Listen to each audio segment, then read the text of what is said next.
Hoş geldiniz. Allah razı olsun. Basıyoruz. Buyurun buyurun. Bismillah. Hayırlı işler. Böyle mi? Evet. 19 mu oldu?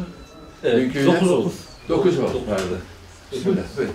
Hoş geldiniz. Allah razı olsun. Dedim. Havaların soğuk olduğu zamanlar ama öncelikle hayırlı olsun. Allah razı olsun. Sadece partimiz değil, memlekette huzura kavuşsun. İnşallah. İyilikler olsun.